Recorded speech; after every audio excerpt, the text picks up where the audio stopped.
ఫిబ్రవరి 1న ఆర్థిక మంత్రి కేంద్ర బడ్జెట్ 2026-27న పార్లమెంట్లో ప్రవేశపెట్టనున్నారు. ఈ బడ్జెట్ ప్రధానంగా దేశంలోని మధ్యతరగతి వేతన జీవులు, పన్ను చెల్లింపుదారులకు తీపి కబుర్లు అందించడానికి ప్రత్యేకంగా రూపొందించబడింది.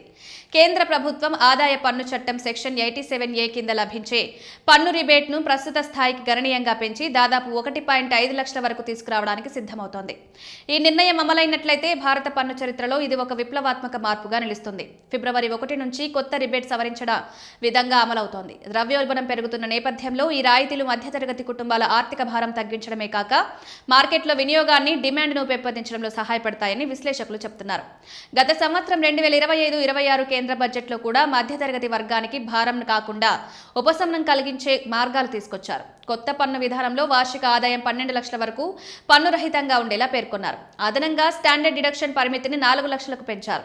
జీతం పొందే వ్యక్తుల కోసం ఇది ఇప్పటికే 75,000కు సవరించబడింది. నిర్వాహకుల అంచనాల ప్రకారం సెక్షన్ 87A రిబేట్ పెంపు ద్వారా వేతన జీవుల చేతిలో ఎక్కువ నగదు ఉంటుంది. దాంతో వ్యక్తిగత వినియోగం పెరుగుతుంది, వ్యాపారాల డిమాండ్ బలపడుతుంది. మధ్యతరగతి వర్గానికి ఈ మార్పు తక్షణంగా ఆర్థిక ఊరటనిస్తుంది.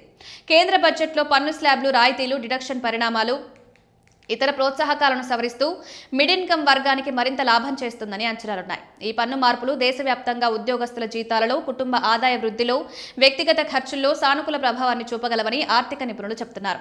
మొత్తానికి 2026-27 బడ్జెట్ కొత్త పన్ను విధానం, రాయితీలు, రిబేట్ల ద్వారా మధ్యతరగతి వర్గానికి పెద్ద ఊరటను కల్పిస్తూ దేశ ఆర్థిక వ్యవస్థలో వినియోగాన్ని పెంచే దిశగా కేంద్ర ప్రభుత్వం ముందడుగు వేస్తోంది. ఈ బడ్జెట్ ప్రధానంగా ఉద్యోగస్తులు, వేతన జీవులు, చిన్న వ్యాపారులు లబ్ధి పొందేలా రూపొందించబడింది.